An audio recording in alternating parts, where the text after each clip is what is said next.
Assalamualaikum warahmatullahi wabarakatuh. Alhamdulillah rabbil alamin wa bihi nasta'inu ala umuri dunya waddin wassalatu wassalamu ala asrofil mursalin wa ala alihi wa sahbihi ajma'in wa la hawla wa la quwwata illa billahil aliyyil azim. Raditu billahi rabba wa bil islami tina wa Muhammadin nabiyya wa rasula. Rabbi zidni ilma warzuqni fahma amin amma ba'd.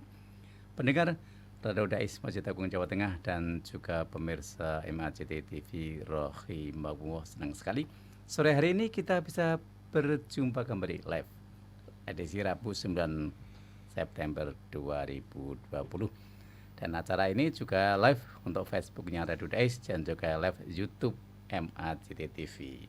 Jadi pendengar bisa langsung nonton di live-nya untuk Facebook maupun YouTube di sana sekarang live. Ya, hari ini kita masih membahas kitab Syahrul Tauhid dan hari ini kita berbicara tentang urutan derajat kemuliaan makhluk. Nah, nanti kalau kita termasuk nomor berapa, dengarkan saja di 107,9. Dan alhamdulillah pada sore hari ini telah hadir narasumber yang setia menemani pendengar dan pemirsa, yakni Habib Muhammad bin Farid Al-Mutar. Beliau adalah pengasuh pondok pesantren Darul Ilm di Gunung Pati, Kongkop, Mijen. Iya.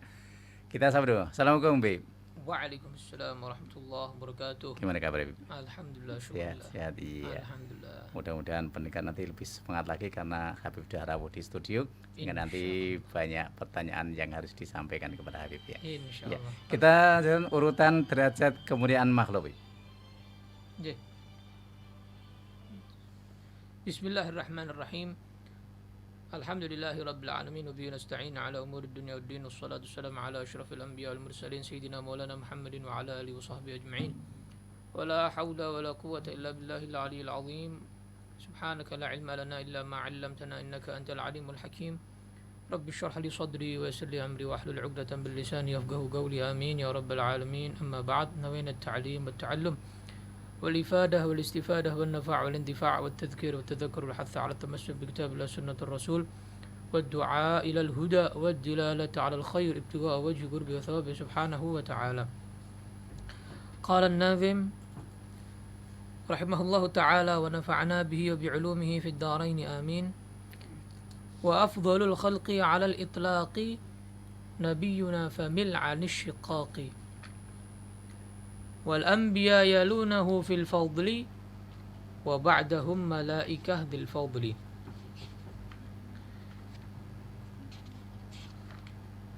هذا وقوم فصلوا إذ فضلوا هذا وقوم فصلوا إذ فضلوا وبعض كل بعضه قد يفضل.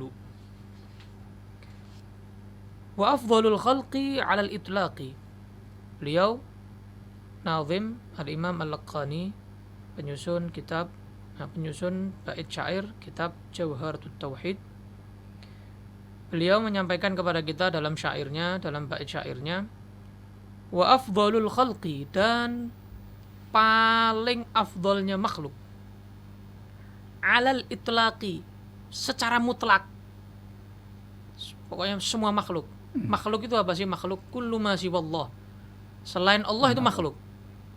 Khalik hanya Allah Maha Esa, Allah Ta'ala. Nah, selain Khalik berarti apa? Makhluk berarti kullu ma siwallah, setiap apapun selain Allah itu makhluk. Secara mutlak seluruh makhluk selain Allah pokoknya. Siapa yang paling afdal? Nabiyuna, nabi kita Muhammad sallallahu alaihi wa ala alihi wasallam. Jadi derajat yang paling wajib harus kita cintai siapa? Allah. Itu pertama itu sudah. Melebihi keluarga, melebihi harta, melebihi guru, melebihi murid, melebihi kekasih, melebihi anak, melebihi segalanya. Yang nomor dua siapa? Nabi Muhammad sallallahu alaihi wa ala alihi wasallam. Tidak bisa di nomor tiga kan Nabi Muhammad. Nomor dua. Melebihi ayah, bapak, ibu, ya, semuanya. Guru, semuanya. Nabi Muhammad. Maka dalam Al-Quran Allah menyampaikan, Qul, katakan kepada mereka Nabi Muhammad, in kana abaukum, kalau orang tua kalian, bapak kalian, ibu kalian, anak kalian, keluarga kalian, rumah kalian, pekerjaan kalian, harta kalian lebih kalian cintai minallah wa rasulih, dari Allah dan Rasulnya, fatarabbasu, tunggu nono ya, tunggu saatnya, hatta ya'ti Allah bi amri, Allah akan menurunkan perkara dari perkaranya. Intinya maksudnya Allah akan menurunkan azab, Allah akan menghukum orang itu. Kenapa? Karena menomorduakan Allah atau menomortigakan Nabi Muhammad SAW. Pokoknya pertama Allah, nomor dua Nabi Muhammad. Gak boleh orang tua lebih dari mereka, gak boleh anak lebih dari mereka. Pertama Allah, kedua Nabi Muhammad Sallallahu alaihi wa ala alihi wasallam. Nabi Muhammad ini berbeda dari yang lain. Kenapa? Karena Nabi Muhammad Sallallahu alaihi wasallam ini mau di alam yang atas, alam yang bawah, alam tengah, alam manapun, pokoknya seluruh makhluk paling afdal Nabi Muhammad. Dari kalangan manusia paling afdal Nabi Muhammad, ya. Kalangan jin semuanya di bawah derajat Nabi Muhammad. Malaikat, mulai malaikat Jibril, malaikat Mikail, Israfil, Izrail, semuanya yang jaga arasy, yang pintu surga, semua malaikat, pemimpin malaikat atau awamnya malaikat, semua di bawah derajat Nabi Muhammad Sallallahu alaihi wasallam. Di dunia Nabi Muhammad makhluk yang paling afdal, bahkan nanti di akhirat juga Nabi Muhammad makhluk yang paling afdal Sallallahu alaihi wasallam. Dalam seluruh kebaikan, seluruh sifat Nabi Muhammad pasti yang terhebat, nomor satu pasti. Dalam kedermawanan Nabi nomor satu, siapapun kalah di bawah Nabi Muhammad. Dalam fisik Nabi Muhammad nomor satu, tidak ada yang fisiknya mengalahkan Nabi Muhammad, walaupun Nabi Yusuf alaihissalam. Karena Nabi Yusuf itu cuma syatrul husun, setengah keindahan. Nabi Muhammad kullul husun, semua keindahan ada dalam diri Nabi Muhammad Sallallahu alaihi wasallam. Semuanya. Sabar, siapa yang nomor satu paling sabar? Nabi Muhammad Sallallahu alaihi wasallam. Semuanya. Paling bersyukur kepada Allah, Nabi Muhammad. Paling zuhud, Nabi Muhammad. Semuanya gak ada yang melebihi. Paling dekat dengan Allah, Nabi Muhammad Sallallahu alaihi wasallam. Syafaat yang paling agung, Nabi Muhammad Sallallahu alaihi wasallam. Derajat surga yang paling agung, Nabi Muhammad Sallallahu alaihi wasallam. Dunia akhirat nomor satu, terhebat, teristimewa, paling perfect, is the best, Nabi Muhammad Sallallahu alaihi wa ala alihi wa sahbihi wasallam. Naam. Makanya segala sesuatu yang ada hubungannya dengan Nabi Muhammad pasti yang terhebat. Pasti yang terhebat. Umat yang paling hebat umatnya siapa? Umat Nabi Muhammad. Kenapa? Nisbatnya pada Nabi Muhammad. Ummatu Muhammad, umat Nabi Muhammad. Keluarga siapa yang paling afdal? Keluarga Nabi Isa, keluarga Nabi Musa, keluarga Nabi Ibrahim, keluarga Nabi Muhammad, Ahlul Bait. Nabi Muhammad SAW paling afdal. Kenapa? Nisbatnya, darahnya kepada Nabi Muhammad Sallallahu alaihi wasallam. Syariat yang paling afdal, syariat Nabi Muhammad. Makanya syariat Nabi Muhammad itu menghapus syariat-syariat yang sebelumnya. Yang sebelumnya dihapus dengan syariat Nabi Muhammad Sallallahu alaihi wasallam. Kitab yang paling afdal, kitab apa? Al-Furqan, Al-Quran. Injil bawahnya, ya, Zabur di bawahnya, Taurat di bawahnya. Paling afdal pemimpin kitab misalnya Nabi, kitab yang dibawa Nabi Muhammad, yang diwahyukan kepada Nabi Muhammad, yaitu adalah Al-Quran. Apapun. Ya, sahabat yang paling afdal, sahabat siapa? Sahabat Nabi Muhammad Sallallahu alaihi wasallam, melebihi daripada Hawariyun, sahabatnya Nabi Isa, melebihi daripada sahabatnya Nabi Musa, Nabi Ibrahim, dan lain sebagainya. Melebihi semuanya. Sahabat Nabi Muhammad adalah sahabat yang paling mulia di antara sahabat-sahabat yang lain. Ya. Kota yang paling mulia adalah kota yang mana di situ ada Nabi Muhammad. Kota lahir Nabi Muhammad, Makkah, yang paling mulia. Kota Nabi Muhammad hijrah yang paling mulia. Nabi Muhammad wafat di situ juga yang paling mulia, Madinah. Masjidil Aqsa itu umurnya lebih lama jauh. Masjid Nabawi itu baru. Setelah berarti baru kurang lebih 1442 tahun yang lalu. Tapi lebih mulia dari Masjidil Aqsa. Nomor 2 setelah Masjidil Haram. Mengalahkan Masjidil Aqsa. Kenapa? Nisbatnya ke Nabi Muhammad Sallallahu alaihi wasallam. Segala sesuatu, apapun pokoknya, ya, yang nisbat ke Nabi Muhammad SAW itu paling afdal. Sallallahu alaihi wa ala alihi wa sahbihi wasallam. Dan Nabi Muhammad ini diutus Allah secara umum. Beda dengan Nabi yang lain. Kalau Rasul yang lain itu kepada umatnya, hanya kepada umatnya. Tapi kalau Nabi Muhammad SAW itu bukan hanya Rasul untuk umatnya, diutus untuk umatnya. Nabi Muhammad itu diutus juga untuk para malaikat. Malaikat itu juga Nabi diutus kepada mereka. Kemudian Nabi Muhammad juga diutus untuk jin. Nabi Muhammad diutus juga untuk binatang. Binatang itu tunduk kepada Nabi. Berapa hadis sahih kita mendengarkan, kita baca, kita dengar ceritanya, kisahnya dalam sirah. Berapa hadis sahih menjelaskan bahwa binatang Allah izinkan berbicara, mengucap 2 kalimat syahadat. Bersaksi dari Tuhan selain Allah dan bersaksi Nabi Muhammad utusan Allah. Wa syahadatud dabbi lahu wal ghazalah bin nubuwwati war risalah. Kesaksian syahadat daripada rusa dan juga biawak. Bob.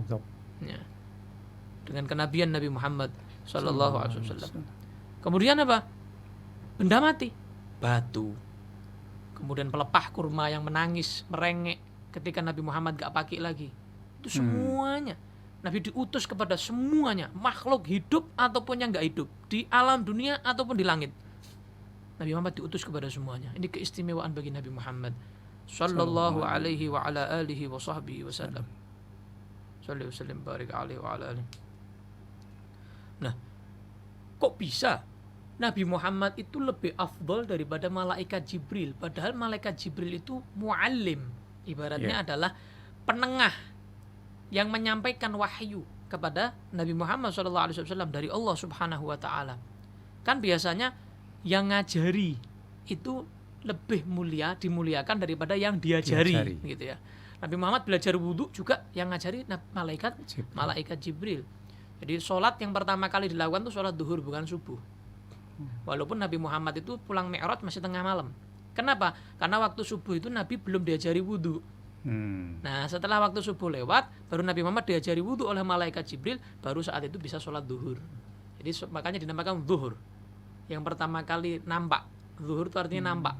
Ya, nampak, dhuhara yadhharu. Yang pertama kali nampak. Ya, itu sholat duhur. Makanya dinamakan zuhur. Ya, sholat yang pertama kali nampak. Nah, karena Nabi belajar wudhunya itu sebelum sholat duhur itu, makanya sholat duhur yang pertama kali dilakukan. Nah, pertama begini, jawaban yang pertama, kenapa Nabi Muhammad bisa lebih mulia dari malaikat Jibril? Jawaban yang pertama adalah begini, dikatakan ulama ahli tauhid bahwa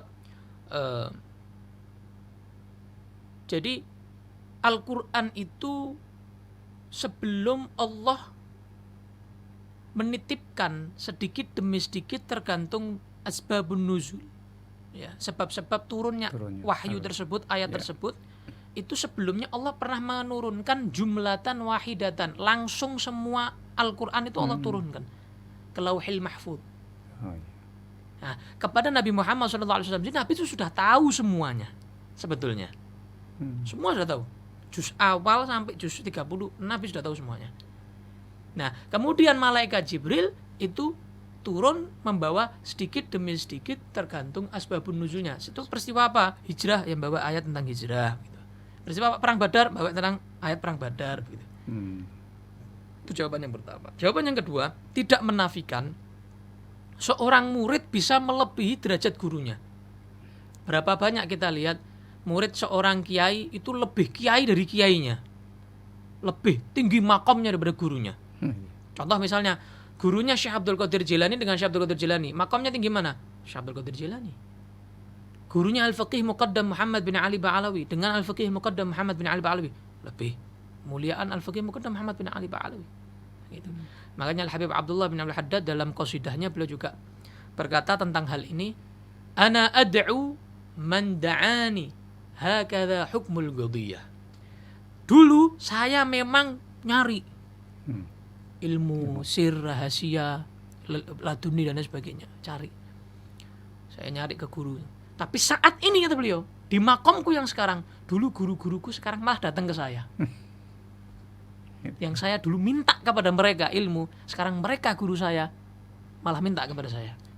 Nah, jadi tidak menafikan murid bisa lebih tinggi derajatnya daripada gurunya. Tapi bukan berarti murid tadi itu meremehkan gurunya yang berikan. Alah apa? Ilmune sak pira guruku, kan begitu. Kemudian dia sudah pinter, sudah alim, jadi ustadz, jadi dai, jadi ulama, kemudian meremehkan gurunya yang mana ilmunya enggak seberapa. Walaupun kamu itu kutub, kamu murid, tetap kamu wajib memuliakan gurumu, walaupun gurumu itu enggak sepintar kamu, enggak sehebat kamu makomnya. Karena kamu nggak bakal bisa menjadi seperti itu kecuali dengan wasilah guru kamu. Ya, walaupun yang ngajar alif ba ta. Soal alif ba ta rasa maca Quran. Kan begitu? Itu yang pertama. Nah, ini banyak orang yang meremehkan guru ngajinya. Padahal dia itu sebelum belajar nahwu, shorof itu semua fikih belum itu. Itu dia awal itu. Sebelum dia baca Al-Qur'an itu. Banyak yang meremehkan guru-guru TPG. Cuma guru TPG. Kiai kampung. Padahal kiai kampung, dari kiai kampung, dari ustadz kampung itu orang jadi ulama, orang jadi kiai, jadi orang hebat dari situ. Nah, banyak diremehkan yang seperti itu. Nah, jadi itu dua jawaban yang mana bisa menjawab bahwa Nabi Muhammad lebih mulia daripada malaikat Jibril alaihissalam. Nah, makanya tentang hadis yang mana Nabi menyatakan la tufaddiluni 'alal anbiya, jangan melebih-lebihkan saya daripada nabi-nabi yang lain. Ada hadisnya itu. Ada lagi hadisnya begini, la tufaddiluni 'ala Yunus bin Matta, jangan lebih-lebihkan saya daripada Yunus ya. Nabi Yunus bin Matta, ayahnya Nabi Yunus namanya Matta, Yunus bin Matta. Jangan lebih-lebihkan saya daripada Yunus bin Matta loh ya. La tukhayyiruni 'ala Musa, jangan pilih-pilih antara saya atau Musa loh ya. Jangan lebih-lebihkan. Nah, ini maksudnya adalah apa? Maksudnya adalah pilih-pilih atau mengagungkan Nabi Muhammad tapi dengan mengurangi derajat Nabi yang lain. Enggak boleh ini. Enggak boleh. Alah Nabi Yunus itu, nah kita boleh. Alah Nabi Musa, enggak boleh. Nabi Musa orang hebat. Nabi Yunus orang hebat. Nabi-nabi semua, namanya nabi mesti hebat. Pilihan. Maksum, pilihan Allah. Bebas dari dosa, enggak punya dosa sama sekali. Pilihan Allah, kekasih Allah semuanya. Nah, cuman di antara para rasul dan para nabi sebagaimana yang kemarin saya sampaikan, ya, tilkar rusulu faddalna ba'dhum 'ala ba'd. Nah, jadi sebagian mereka memang lebih diunggulkan oleh Allah tanpa kita mengurangi daripada derajatnya yang lain. Semua punya derajat yang tinggi di sisi Allah Subhanahu wa taala, cuman ada yang lebih tinggi. Makanya ada ulul azmi gitu. Dan juga Nabi menyatakan ana akramul anbiya, ana akramul awwalin wal akhirin 'ala Allah wala fakhr. Saya ini paling mulianya manusia, paling mulianya makhluk, bukan manusia, maaf. Paling mulianya makhluk, mulai yang awal sampai yang akhir. Di sisi Allah saya yang paling mulia. Wala fakhr. Nah, wala fakhr di sini ada dua maknanya. Wala fakhr, saya enggak sombong. Intinya Pak Nabi Muhammad itu ini bukan kesombongan, ini memang nikmat Allah yang Allah berikan kepada saya. Saya memang yang paling afdal setelah Allah. Saya memang yang paling mulia di antara semuanya. Nah itu Nabi menjawab, saya tidak sombong. Tafsir hadis yang kedua menyatakan wala fakhr ini adalah tidak ada kemuliaan yang melebihi ini. Tidak ada kebanggaan yang melebihi ini. Paling mulianya makhluk. Apa kebanggaan di atas itu? Harta, tahta. Apa yang melebihi dari situ? Kekuasaan. Tidak ada yang melebihi dari situ. Paling mulianya makhluk, bayangkan. Nabi, wala fakhr. Gak ada kemuliaan yang lebih daripada kemuliaan saya ini, tidak ada. Kata Nabi sallallahu alaihi wa ala alihi wasallam. Nah, ulama ahli tauhid membahas, apakah Nabi Muhammad ini hebat, paling mulianya makhluk itu karena usaha? Nabi Muhammad tuh ibadahnya masya Allah, tahajud sampai kakinya bengkak, ya enggak? Nah, kemudian nangis terus, bersyukur sama Allah, dermawannya luar biasa, sabarnya luar biasa, dakwahnya, perjuangannya luar biasa, ya kan, berkorbannya luar biasa Nabi Muhammad SAW. Apakah karena itu? Enggak, bukan karena itu. Tapi karena apa? Memang anugerah dari Allah Subhanahu wa ta'ala, Allah menjadikan Nabi Muhammad adalah luar biasa, paling luar biasa, paling hebat. Bukan ikhtiarnya. Bukan ikhtiar itu. Sudah fadl minallah. Kemarin yang saya sampaikan itu fadl. Fadl itu adalah pemberian, tidak ada timbal baliknya. Jadi bukan karena alasan. Alasan dia itu beramal soleh kasih surga. Ini kayak kelas-kelasnya kita begitu. Tapi kelasnya ini Nabi Muhammad SAW ini sudah fadl. Jadi anugerah. Tanpa Nabi Muhammad seperti itu pun tetap paling mulia.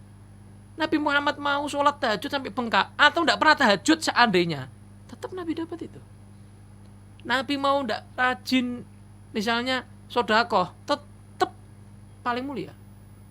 Tapi tidak mungkin seperti itu. Ini hanya gambaran saja. Seandainya. Kenapa? Karena itu fadl minallah, mahdil fadl, murni anugerah dari Allah kepada Nabi sallallahu alaihi wasallam. Nah, selanjutnya setelah Nabi Muhammad siapa? Famil Ali Syiqaqi. Beliau menyatakan, maka jauhi perdebatan. Tidak usah diperdebatkan lagi sudah. Tidak usah dipertikaikan lagi. Ada enggak yang lebih mulia dari Nabi Muhammad? Enggak ada. Wes enggak ono gitu loh. Enggak ada sudah. Enggak usah dibahas lagi. Enggak usah diperdebatkan lagi. Enggak ada sudah. Lebih dari Nabi Muhammad enggak ada. Sudah sepakat itu ijma'. Ijma' itu berarti apa? Ijma' itu hampir kayak Quran sudah. Sepakat ulama. Sepakatan ulama. Ya kan? Kita punya dasar hukum kan 4, Quran, hadis, ijma', qiyas. Nah, ijma' ini sudah sepakat ulama. Berarti ya benar. Nabi Muhammad yang paling mulia makhluk Allah Subhanahu wa taala, melebihi malaikat Jibril dan lain sebagainya. Nah, kemudian wal anbiya yalunahu fil fadli. Nah, setelah Nabi Muhammad sallallahu alaihi wasallam, setelahnya ada yang paling mulia. Di antaranya siapa? Ulul azmi. Ulul azmi. Jadi setelah Nabi Muhammad, martabat setelah Nabi Muhammad adalah Nabi Ibrahim alaihissalam. Khalilullah Ibrahim. Setelah Nabi Ibrahim, Sayyidina Musa Kalimullah alaihissalam. Setelah Nabi Musa alaihissalam, Nabi Isa Ruhullah, Nabi Isa alaihissalam. Setelah Nabi Isa, Nabi Nuh. Ini ulul azmi ya, derajat ulul azmi. Nabi Muhammad, Nabi Ibrahim, Nabi Musa, Nabi Isa, Nabi Nuh. Ulul azmi ada 5. Ini yang paling mulia di antara Rasul 25 atau seluruh Rasul, seluruhnya. Nah, yang kita wajib harus kita kenali kan 25 itu. Nah, ini ulul azmi ini, 5 ini. Nah, setelah 5 ini siapa? Nabi siapa? Sisanya nggak boleh karena nggak ada nasnya. Kita bilang gini, Nabi Zakaria itu lebih afdal dari Nabi Ayub, nggak boleh karena nggak ada nasnya. Sama derajatnya gitu. Ya, Allah yang tahu. Kita pasrah. Intinya setelah 5 ini semuanya memiliki kemuliaan di sisi Allah yang lebih di antara yang lain. Wallahu a'lam.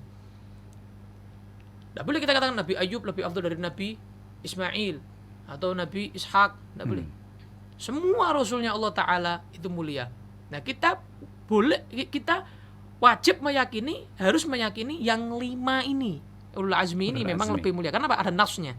Ada nasnya. Gitu. Ada penjelasannya. Ada penjelasannya dalam Al-Quran ataupun hadis. Nah, setelah para Rasul, siapa? Para Nabi. Nabi itu berarti yang tidak diperintahkan untuk tabligh. Kalau tadi Rasul yang diperintahkan untuk tabligh, menyampaikan kepada umatnya. Nah, setelah derajat Rasul, maka anbiya, para Nabi, yang tidak diperintahkan untuk tabligh. Nah, itu yang paling mulia. Setelah mereka, siapa setelah mereka? Adalah wa ba'dahum malaikah dzil fadli, para malaikat. Setelah mereka, setelah para nabi yang tidak diperintahkan tabligh, itu setelah itu adalah malaikat. Nah, malaikat, siapa di antara malaikat yang paling mulia? Adalah malaikat 10 yang kita hafal. 10 itu. Nah, di antara 10 itu siapa yang paling mulia? Jibril, Mikail. Udah, ini sepakat ulama. Jibril, Mikail.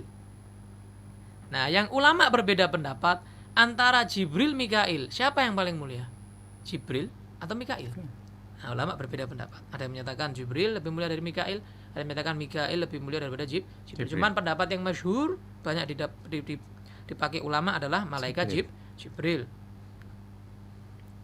Malaikat Jibril.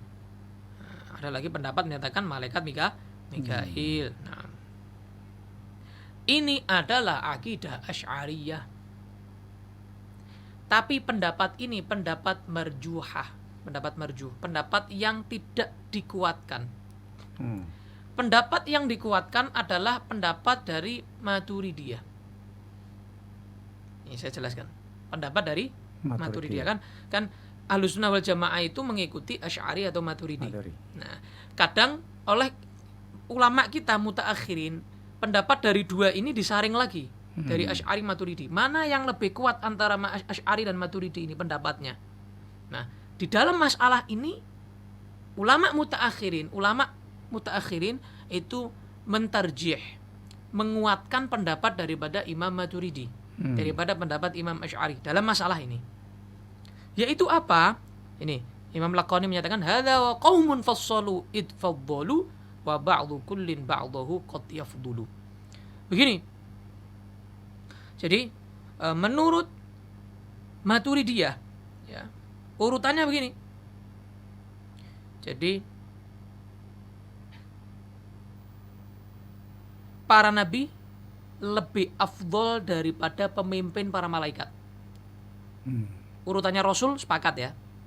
Asy'ari, Maturidi, urutan Rasul tadi. Ulul azmi, terus Rasul yang lain, sisanya. Setelah Rasul, Nabi. Ini sepakat ini. Asy'ari, Maturidi sepakat. Sepakat. Nah, yang berbeda pendapat setelah Nabi, setelah Anbiya yang tidak diperintahkan tabligh, setelah Anbiya. Siapa setelah Anbiya? Menurut Maturidi diperinci. Perinciannya begini. Setelah para nabi adalah pemimpin para malaikat. Siapa pemimpin malaikat? Adalah Jibril, Mikail. Jibril, Mikail. Ini pemimpin malaikat, Jibril, Mikail, ya. Kemudian setelah Jibril, Mikail, kemudian setelah Jibril, Mikail, ya,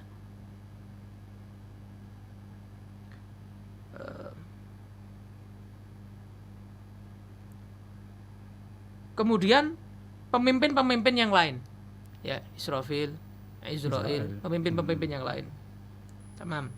Setelah pemimpin malaikat, kemudian setelah itu adalah manusia yang mulia seperti Sayyidina Abu Bakar As-Siddiq, para sahabat, Sayyidina Umar bin Khattab, Sayyidina Uthman, Sayyidina Ali bin Abi Thalib, para 10 sahabat yang dijamin masuk surga.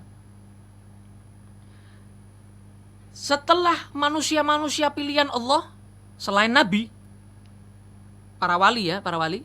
Selain para wali ini, para sahabat, para wali ya, selain mereka ini, setelah mereka siapa? Awamnya malaikat. Ya, malaikat, awamnya malaikat ya, alimnya awake dhewe ya. Awamnya malaikat itu maksudnya selain pemimpin daripada malaikat. Contoh yang jaga langit misalnya, yang jaga arsy. Ya. Yang jaga arsy. Contohnya begitu. Yang jaga arsy itu ada 4. Yang mikul arsy itu ada 4. Tapi nanti di hari kiamat, waktu kiamat kan dahsyat, jadi 8.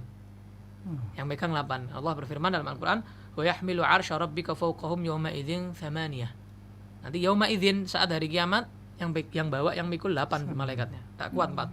Double 2 kali hari kiamat. Itu namanya malaikat apa? Hamalatul arsy. Oh, hamalatul arsy. Hamalatul arsy itu yang mikul arsy Allah. Ada lagi malaikat namanya karubiyun. Karubiyun itu malaikat yang mengelilingi arsy. Malaikat yang mengelilingi arsy. Kenapa disebut karubiyun? Karena mereka keliling arsy itu sambil mendoakan semoga Allah mengangkat wabah atau kesumpekan kegelisahan umat. Nah, itu tugasnya malaikat karubiyun. Wis keliling donga gitu tok wis tugasnya. Supaya umat ini tidak sumpek, tidak gelisah. Nah, ini pendapat Maturidi. Dan ini yang dikatakan rajih oleh ulama mutaakhirin. Ini pendapat yang dikuatkan ulama mutaakhirin. Makanya di kitab fikih, di syuruh, kemudian di hawashi, dan di kitab-kitab tauhid itu lebih dikuatkan pendapat Maturidi dalam masalah ini. Jadi lebih diperinci lagi. Saya kasih kesimpulannya ya biar nggak bingung. Tadi pendapat Asy'ari lebih singkat. Ya. Jadi ulul azmi, terus rasul yang lain, kemudian para nabi, kemudian para malaikat, kemudian manusia. Tergantung derajatnya manusia. Berarti Sayyidina Abu Bakar, kemudian Sayyidina Umar, Sayyidina Uthman, Sayyidina Ali, terus begitu.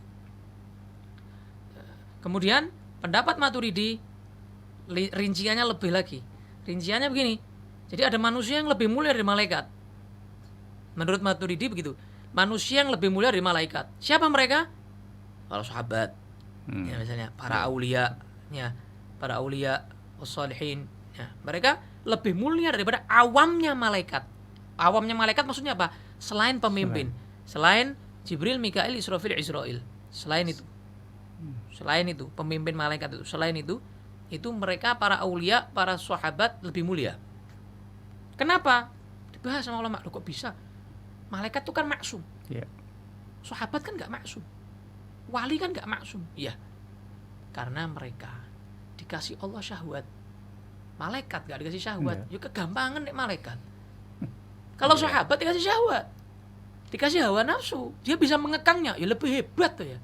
Kasih hawa nafsu masih bisa soleh kok, masih bisa dekat sama Allah Taala. Iya. Para aulia juga begitu, ya berarti lebih hebat. Nah ini pendapat daripada Maturidi. Makanya menurut mereka urutannya ulul azmi, para rasul yang lain, para anbiya, kemudian pemimpin malaikat, kemudian para wali, para sahabat, ya. Kemudian setelah itu malaikat selain pemimpin, awamnya malaikat selain pemimpin. Itu urutan menurut Maturidi dan itu yang diterjih, yang dikatakan pendapat yang lebih kuat menurut ulama mutaakhirin. Iya, kita dulu ya waktu itu. Iya. Ya, yang pertama.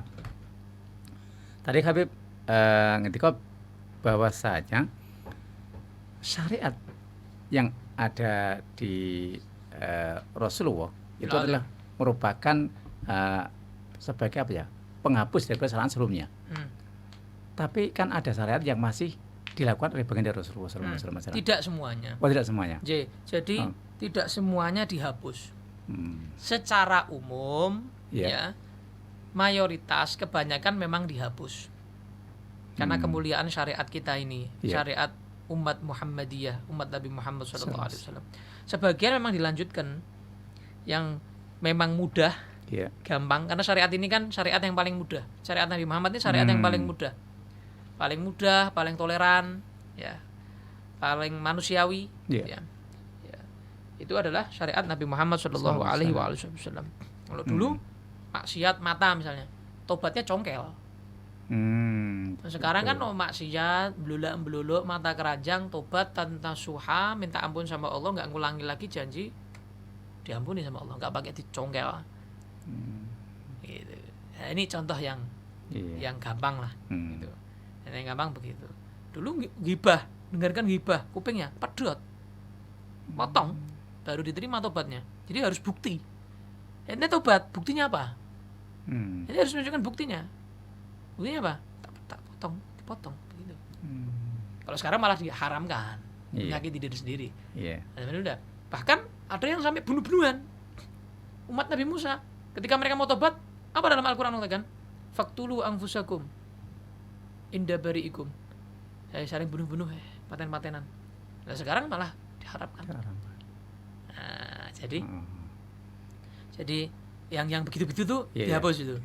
Nah, cuman yang mudah, gampang, ya ringan, itu ada yang dilanjutkan. Ya, contoh seperti misalnya kurban kan, itu juga mulai syariat Nabi Ibrahim, ya, peristiwa dengan Nabi Ismail, haji begitu kan, nah dan lain sebagainya. Jadi ada yang memang dilanjutkan, memang mudah untuk umat Nabi Muhammad SAW. Intinya syariat kita adalah syariat yang paling mulia di antara syariat-syariat yang lain. Bahkan nanti Nabi Isa alaihissalam ketika beliau turun nanti membunuh Dajjal, itu beliau menjalankan Al-Quran, menjalankan sunnah Nabi Muhammad SAW. Tidak bawa Injil lagi sudah, karena Injil sudah terhapuskan dengan adanya Al-Quranul Karim. Gitu. Artinya tapi mengapa ya? Kalau baginda Rasulullah tadi kan dibilang istilahnya mulia-mulianya makhluk. Tapi kok manusia sekarang kok masih memperdebatkan antara Sayyidina dan tidak seperti itu? Apa mereka gimana? Itu masalah hadis itu. Jadi Nabi Muhammad itu pernah ditanya tentang bagaimana cara kami bersolawat kepadamu. Nabi SAW menjelaskannya Allahumma sholli ala Muhammad, nggak pakai Sayyidina. Nah, dari hadis ini makanya beda pendapat. Nah, apakah imtithalul amr atau melakukan sulukul adab? Apakah yang kita lakukan sekarang ini kita harus perintah Nabi gak pakai Sayyidina? Berarti ya gak pakai Sayyidina, karena itu perintahnya Nabi. Melaksanakan perintah ya sesuai perintahnya. Atau yang kedua, mungkin itu Nabi hanya tawadhu, rendah diri. Masa Nabi junjung tinggi saya? Jadi itu tawadhu dari Nabi, rendah diri dari Nabi, sehingga Nabi gak pakai Sayyidina. Tapi seyogianya bagi kita ngucapin pakai Sayyidina. Dulu kita manggil guru kita aja Ustadz, nggak jangkar. Manggil bapak ibu kita aja pakai Pak, Bu, ya Pak, Pi, gitu kan, Mi, nggak langsung namanya. Kalau langsung namanya kan nggak sopan. Betul. Nah, itu orang tua kita. Apalagi Nabi Muhammad sallallahu alaihi wa ala alihi wasallam. Masa Nabi Muhammad yang Allah aja dalam Al-Qur'an nggak pernah manggil namanya jangkar. Iya. Masa kita yang makhluknya Allah, masa kita mau manggil namanya aja. Wong Allah yang nyiptakan aja nggak pernah manggil Nabi Muhammad Muhammad, itu nggak pernah. Kalau kita kok Muhammad coba tonggomu. Muhammad.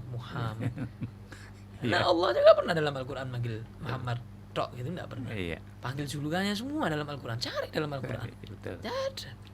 Nah, masa kita makhluk, masa kita melebihi Allah gitu, melebihi Gitu ya. pencipta gitu. Iya. Itu segitu mulianya Nabi Muhammad Sallallahu Alaihi Wasallam, sampai Allah aja nggak jangkar, padahal ciptaannya sendiri. Iya. Masya Allah. Ya. Mulianya. Karena waktunya melebihi ini. Ya. Kita break sebentar ya. Siap. Ya, pendengar pemirsa, kita jeda sinak, jangan lupa dari sesi kedua bisa phone live di 6746352. Kita dengarkan satu nada berikut ini.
Alhamdulillah, kita kembali di 107,9 MHz dan juga MAJT TV. Kemungkinan ada yang melihat di channel YouTube maupun Facebooknya Radio Dais.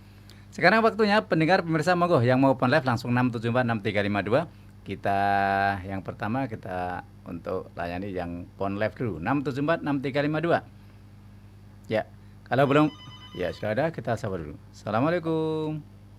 Waalaikumsalam warahmatullahi wabarakatuh, dari Pak Heru Semarang. Pak Heru Semarang, monggo Pak Heru. Ya, assalamualaikum Beb. Waalaikumsalam wabarakatuh, monggo Pak. Bertanya sambil belajar ini mewakili saudara-saudara saya yang belajar tentang Muslim. Yang tadi Habib menyampaikan tentang Nabi Muhammad itu manusia yang sempurna. Nah, yang saya tanyakan yang pertama, apakah orang menjalankan syariat, mungkin menjalankan riyadhah, bisa sholatnya tekun, wiridan, zikir, amal soleh, apakah bisa menjadi umat itu mencapai makomnya diangkat oleh Allah menjadi orang yang punya marifat, qoritul ada, bisa mengetahui sebelum minarah, bisa mengetahui tentang jin, tentang segala ilmu lah, apakah bisa? Ya, karena di dalam itu selawat nariah ada, barang siapa membaca selawat nariah sebanyak mungkin akan dibeli ilmu laduni begitu. Dan juga barang siapa yang membaca doa nur buat akan diberi kemewahan-kemewahan, kelebihan-kelebihan dan lain sebagainya. Itu apakah betul? Intinya qori'ul adah, ma'rifat, atau bisa ngerti sebelum minarah itu, sebelum kejadian dia sudah tahu. Yang kedua, tentang Al-Quran. Al-Quran tadi dari Lauhul Mahfuz diturunkan oleh Malaikat Jibril turun ke Baitul Izza, langit yang pertama.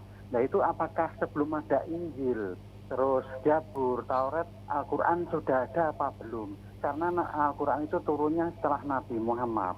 Nah yang saya tanyakan, dulu Nabi Adam eliminasi dengan diberi doa oleh Allah, Rabbana ya Rabbana, Rabbana zolamna anfusana wa ilam tasbilana wa tarhamna lanakunanna minal khasirin. Berarti itu sudah turun. Bagaimana penjelasannya Al-Quran dengan kitab yang lainnya itu turunnya di duluan Al-Quran apa selain Al-Quran?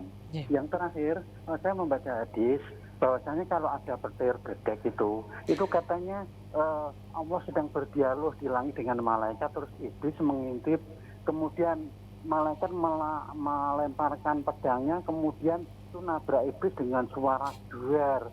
Nah kemudian itu yang diterjang antara orang yang bercermin di bawah pohon, itu ngoyak iblis. Katanya kalau orang musim hujan nggak boleh senderan tiang listrik atau pohon, itu bisa kena. Itu nyatanya saya pernah melihat orang itu hangus kemudian mati. Apakah betul itu termasuk soheh, apa itu sekedar pendidikan aja? Makasih Bib. Assalamualaikum warahmatullahi wabarakatuh. Waalaikumsalam warahmatullahi wabarakatuh. Ya Pak Heru, yang pertama gimana Bib itu tentang masalah tingkatan makrifat tadi sampai laduni? Gini Pak, jadi orang sekarang itu banyak yang dia itu mindsetnya wali itu harus keramat. Akhirnya yang dia ikuti cari keramatnya. Padahal wali itu intinya istiqomahnya. Dalam Al-Quran itu Allah puji para wali itu istiqomahnya. Istiqomahnya. Ya.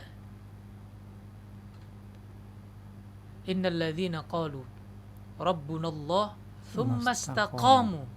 Nah, itu. Yang berkata bahwa Tuhannya Allah tsumma istaqamu. Kemudian mereka istiqomah. Ada seorang sahabat tanya sama Nabi SAW, Nabi berikan nasihat kepada saya, yang mana ini cukup saya bawa bekal hidup dan mati, nggak perlu saya tanya lagi sama jenengan, udah ini cukup bis. Apa kata Nabi? Qul amantu billah tsumma istaqim. Katakan beriman kepada Allah, imannya mantap kan? Tsumma istaqim, kemudian istiqomah. Selesai. Ini kunci hidup. Nabi ngasih satu jawaban yang ini kunci hidup sudah. Dunia akhirat. Istiqomahnya. Jadi orang kadang mindsetnya wali itu wali keramat, enak ya jadi uang keramat. Padahal intinya wali itu bukan keramatnya. Intinya itu istiqomahnya. Justru wali itu Pak mau nunjukin keramat itu kalau ndak darurat ndak ditunjukin Pak. Dulu ada seorang ibu itu mondokin anaknya sama Syekh Abdul Qadir Al-Jilani radhiyallahu taala. Anaknya itu dibawa itu gemuk. Terus tahun depannya berapa saat kemudian ibunya datang nyambangi anaknya, anaknya kurus. Loh anakku kita pondokno kok malah jadi kurus. Gitu. Dilihat di Syabdul Qadir Jilani itu di rumahnya tuh makan itu prasmanan macem-macem. Mau cari kambing ada, cari unta ada, ayam ada, macem-macem. Komplit makanannya. Loh ini gurunya makannya enak-enakan, malah anakku malah makannya ndak enak sampai kering kurus. Protes sama Syekh Abdul Qadir Jilani, datang bilang sama Syekh Abdul Qadir, bagaimana jenengan ini, antum bagaimana, anak saya tak pondokin malah kurus, jenengan makannya enak-enakan, santrinya malah makannya ndak enak, yang gitu. Syekh Abdul Qadir Jilani ndak panjang lebar jawabannya, itu ayam tulang belulangnya itu dikumpulkan jadi satu, terus beliau bilang kum biidznillah, hidup lagi dengan izin Allah. Itu tiba-tiba dagingnya tumbuh, kulitnya tumbuh, mencolot ayamnya, hidup lagi dengan izin Allah Subhanahu wa taala, keramat bagi beliau. Katanya Syekh Abdul Qadir Jilani, kalau anak kamu udah bisa gini, enggak apa-apa makan bareng sama saya di sini katanya. Lebar riyadhah sih. Mujahadah dulu. Jadi Imam Ibnu Athaillah Sakandari dalam Hikamil beliau berkata, "Man lam takun lahu bidayah muhriqah, lam takun lahu nihayah musyriqah." Siapa yang di awal bidayahnya, di awal dia itu mujahadahnya tidak menyakitkan, tidak membakar dirinya, tidak susah payah, ya jangan harap ente punya makom tinggi, jangan harap ente punya derajat tinggi di sisi Allah. Ente awalnya aja enak-enakan. Habib Abdullah bin Al-Haddad juga berkata, Saya nggak dapatkan ini bil huwaina dengan enak-enakan loh ya. Nah, santai. Sulit mereka itu dapat makom seperti itu. Berjuang. Walladzina jahadu fina lanahdiyannahum subulana, kata Allah. Siapa yang betul-betul mujahadah, semangat, bersungguh-sungguh untuk mencari makom yang tinggi di sisi Allah, lanahdiyannahum subulana, tak kasih yang sungguh, yang tenanan. Lu sing nggak tenanan yo wis seadanya. Ya, akhirnya orang yang mindsetnya kuali itu keramat, akhirnya dia cari jin, khodam, yang penting ada kelebihan begitu. Padahal enggak itu. Biar orang mikir wali begitu. Padahal wali itu bukan dukun, Pak. Nggih. Wali itu bukan dukun, wali itu bukan tukang tebak, tukang bedek-bedek. Kamu besok begini, kowe mati nih seminggu kas. Kowe bakal ngene bakal. Itu wali itu bukan begitu. Katanya Al-Habib Abdullah bin Al-Haddad, jangan percaya orang bisa jalan di atas air. Orang bisa ngawang terbang, jangan percaya sebelum kamu lihat istiqomahnya. Titik. Itu beliau yang berkata, kutub, pemimpin para wali. Kutubul Irsyad wa Ghuthul Ibadul Bilad. Sahibul Radib, Al-Habib Abdullah bin Al-Haddad. Jangan percaya ente. Walaupun jalan di atas air, katanya Habib Abdullah. Walaupun terbang, ini orang terbang ini. Ono diono wong saiki terbang. Misal terbang. Jangan percaya sebelum ente lihat dia istiqomah enggak. Dia orang yang istiqomah, enggak apa-apa ente ikut. Ente jadi muridnya dia. Kalau enggak usah jadi muridnya ente. Deket-deket aja enggak usah, bahaya itu. Bahaya itu orang itu. Gitu. Ya Pak nggih. Jadi mereka tuh mendapatkan itu tuh bukan dengan pengen keramat, bukan. Dan mindsetnya kepada para wali itu jangan keramatnya, mujahadahnya, riyadhahnya, usahanya mereka yang luar biasa. Yang nomor dua? Yang kedua, tentang tadi turunnya Al-Quran itu kan duluan mana? Injil sama gini Pak. Jadi semuanya itu firman-Nya Allah. Mau Taurat, Injil, Zabur, Quran, kitab-kitab yang lain semuanya. Itu semuanya firman-Nya Allah. Sedangkan firman-Nya Allah Ta'ala, kalamullah itu qadim. Qadim. Yang namanya qadim itu dahulu, gak ada awalnya Pak. Gak ada awalnya. Taurat apa Injil apa. Gak ada awalnya. Karena Allah itu adalah wal awwal wal akhir. Tidak ada. Kalamullah tidak bisa. Azali. Sifatnya apa? Azali. Sudah azali. Sebelum ada apapun, tidak tahu kapan sudah. Allah yang tahu. Hanya Allah yang tahu. Jadi qadim sifatnya. Mau Taurat, Injil, Zabur, Quran, semuanya adalah kalamullah. Semuanya adalah firman Allah Subhanahu wa taala. Semuanya adalah qadim. Ya. Ya, yang ketiga, tadi petir atau bedek itu betul antara Allah dan malaikat itu dialog terus dilempar oleh setan. Pak, kadang-kadang itu ada kisah-kisah yang mana mungkin itu kisah rakyat. Atau kalau dari kitab-kitab yang berbahasa Arab itu biasanya cerita-cerita Israiliyat, cerita-cerita jadi kisah rakyat Bani Israel gitu. Kalau kita di Indonesia ini kisah rakyat Indonesia. Kalau orang-orang Bani Israel kisah rakyat Bani Israel. Gitu. Jadi kadang-kadang ada kisah-kisah yang aneh-aneh ya, tidak masuk akal, bahkan juga tidak masuk dalil gitu ya. Tidak ada dalilnya yang menunjukkan ceritanya yang seaneh itu. Uber-uberan iki segala macam dah. Ya. Loh Allah kok nguber setan? Loh Allah enggak usah pakai uber-uberan tuh ya. Allah ngadab kok uber-uberan. Iblis itu kan dikasih kesempatan sama Allah sampai hari kiamat. Lah ngapa diuber? Jadi begitu. Jadi masalah ngintip Lauhil Mahfuz itu sudah tidak ada, Pak. Setelah Nabi Muhammad diutus, itu tidak bisa. Dulu itu jin itu bisa ngintip takdir. Bisa. Ngintip takdir. Jangan baca surat Al-Jin, Pak, juz 29. Itu dijelaskan di situ. Jadi setelah diutus Nabi Muhammad SAW itu sudah tidak bisa lagi intip-intipan, tidak bisa sudah. Jadi setan dan jin sudah tidak bisa ngintip-ngintip lagi, sudah nggak bisa. Jadi begitu. Jadi bedeknya sudah beda lagi, sistem bedeknya sudah beda, sudah ngintip lagi sudah. Karena waktu kita teleponnya tertutup, tapi banyak sekali ya. Ya kita kalau bisa yang singkat saja, Bib. Assalamualaikum, Bib. Waalaikumsalam warahmatullahi wabarakatuh. Dahulu Sayyidina Muhammad pernah meluruskan paham-paham sesat Wahabi. Siapa Sayyidina Muhammad, siapa ini? As-Sayyid Muhammad. Oh, Sayyid Muhammad bin Ali bin Abbas al-Maliki. Naam. Meluruskan paham sesat Wahabi di Makkah. Bagaimana cara dakwah beliau sehingga mereka para kaum Wahabi di sana dapat mempercayai dan sadar paham tersebut. Wahabi ini nak mana itu, Pak? Sapik di UIN Malang. Wahabinya tidak berani tuh, Mas.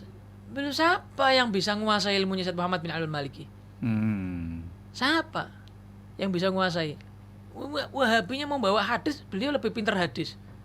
Membawa Quran, beliau lebih pintar Quran. Bawa sirah, beliau lebih pintar sirah. Apa? Kalamnya sahabat, beliau lebih pintar. 4 madhab, beliau lebih pintar. Makanya kalau jenengan itu jangan pakai emosional. Kita tuh sama aliran di luar Ahlussunnah wal Jamaah jangan pakai emosi. Otot-ototan, sama aja. Bedanya apa? Yang situ bid'ah, neraka, musyrik. Kita aliran sesat. Bedanya apa? Nah, beliau caranya dengan ilmiah. Makanya beliau nulis kitab-kitab tentang maulid, beliau tulis hadis-hadisnya, ayat Qur'annya, kalamnya sahabat, tabi'in, sebut sama beliau. Terus pemahaman-pemahaman yang mana di situ banyak Wahabi yang sesat, beliau nulis kitab Mafahim Yajibu Antusahah, pemahaman-pemahaman Wahabi yang wajib untuk dibenarkan, diluruskan. Ada kitabnya beliau, tebel. Nah, beliau nulis itu semuanya tentang puasa Rajab, puasa Sya'ban, bid'ah, udah ada dalilnya. Ya ono dalile, sapa ngomong ora ono. Jadi mereka membahas hadis, beliau lebih pintar hadis, beliau muhaddits kok. Syed Muhammad bin Alwi bin Abbas al-Maliki itu muhaddits. Orang hebat. Hebat ya. Iya. Ya, dari Ibu Nina di KDKB. Assalamualaikum, Bib. Penghasilan saya 1 bulan 3 juta. Ukuran 1 juta itu dikeluarkan 25.000. Lalu yang 25.000 dan 75.000. Uangnya boleh dimasukkan kotak musola apa dikasihkan orang, lebih afdal mana? Maksudnya zakat itu? Ya, gimana zakat apa? Zakat itu bukan bulanan, Bu. Zakat itu haul. Jadi perputaran 1 tahun dan sampai nisab, sampai batas wajib zakat. Misal jenengan punya uang misalnya 5,5 juta. Punya uang 5,5 juta nganggur di rekening. Tanggal 1 Muharram punya 5,5 juta sampai 1 Muharram tahun depan 1443 Hijriah misalnya. Maka uang nganggur 5,5 juta itu wajib dizakati 2,5%-nya. Gitu. Itu contohnya. Jadi kalau tiap bulan gaji bukan, itu sedekah maksudnya. Tapi lebih baik mana? Dikasihkan musola atau orang? Sedekah itu lihat mana yang lebih membutuhkan. Nah, pertama lihat dari kerabat. Wal aqrabun aula bil ma'ruf. Kerabat dulu. Kerabatnya ada yang butuhkan kan. Oh, kerabat sudah cukup semuanya. Tetangga. Tetangga begitu. Terus anak yatim sekitar, orang fakir miskin sekitar, janda sekitar begitu. Lansia sekitar begitu. Baru nanti kalau sekitarnya semuanya cukup, baru pindah kampung sebelah, tonggo desa dan seterusnya begitu. Atau titipkan kepada ulamanya juga nggak apa-apa. Ulamanya, ustadznya, gurunya mungkin dia lebih ngerti mana yang paling maslahat. Atau buat pembangunan pondok, karena pondok itu buat ngader ustadz ya. Generasi penerus gitu. Iya. Monggo. Iya. Sekarang masih lagi Bu Nur Kendal. Assalamualaikum, Bib. Saya punya anak 6 tahun. Dia bertanya, Allah Subhanahu wa taala itu di mana? Cara menjelaskan gimana, Bib?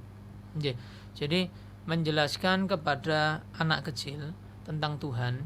Jadi jelaskan bahwa kalau Allah itu bertempat ya makhluk. Kalau Allah itu bertempat, jadi jelaskan kepada anak. Nah, kamu sekarang ada di mana? Ada di mana?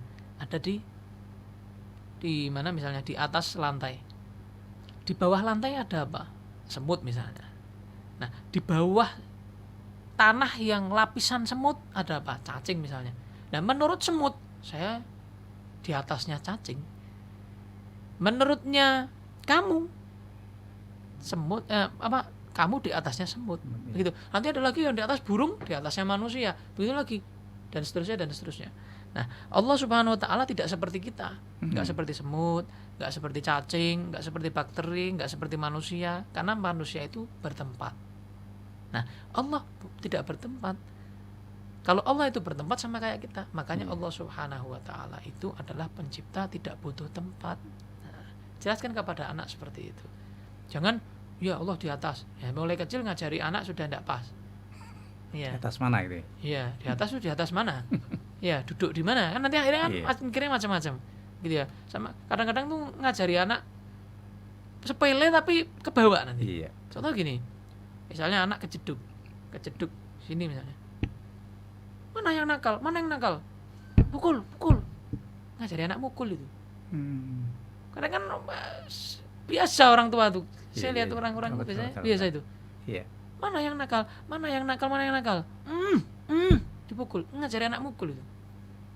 Ngajari anak sudah emosinya tinggi. Begitu. Belajar belajar bohongin anak misalnya. Akhirnya anak belajar bohong dari orang tuanya. Bohongin anak. Jadi jangan sekali-kali bohong sama anak. Ya. Jangan sekali-kali ngajari mukul tadi itu. Ya. Jadi jelaskan apa adanya. Ya. Apa adanya sesuai kemampuan berpikirnya. Gitu. Memang bikin anak. Ada satu cerita gini. Ini terakhir aja enggak apa-apa, Pak. Oh, gitu. Mari. Ada satu cerita begini, Pak.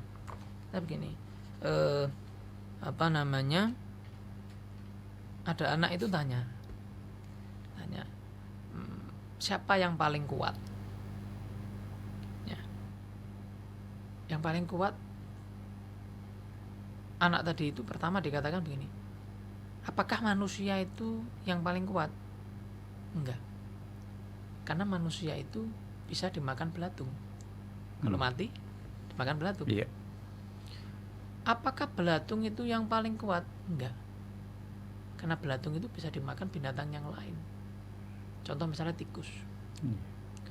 Apakah berarti tikus lebih kuat? Enggak. Tikus bisa dimakan kucing. Apakah kucing lebih kuat? Kucing takut sama anjing sama serigala. Apakah itu yang paling kuat? Bisa lagi dimakan hewan buas yang lebih lagi. Nah, apakah api lebih kuat? Paling kuat? Enggak. Api bisa dipadamkan dengan air. Apakah air lebih kuat daripada api? Enggak. Air juga bisa lemah. Nah, kemudian apakah yang paling kuat itu palu? Enggak. Palu bisa dipreteli. Ya gitu kan. Nah, jadi diurutkan semuanya, jadi semua itu lemah. Ada kelemahannya. Nah, sehingga diceritakan ke anak itu kayak cerita dongeng begitu.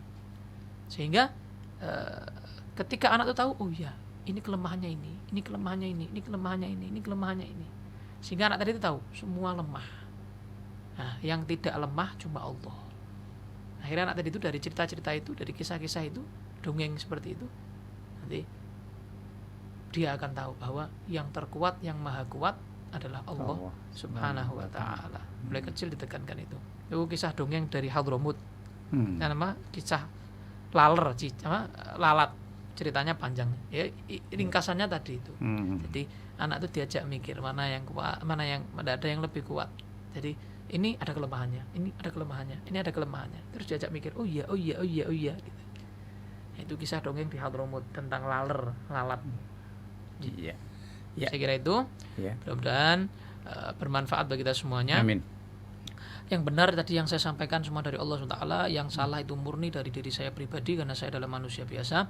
Allahumma muwaffiq lakum thoriq, ihdinas siratal mustaqim. Wassalamualaikum warahmatullahi wabarakatuh. Waalaikumsalam warahmatullahi wabarakatuh. Pendengar pemirsa, dimengerti bincang-bincang saya dengan Habib Muhammad Farid Al-Futuhar tentang urutan derajat kemuliaan manusia.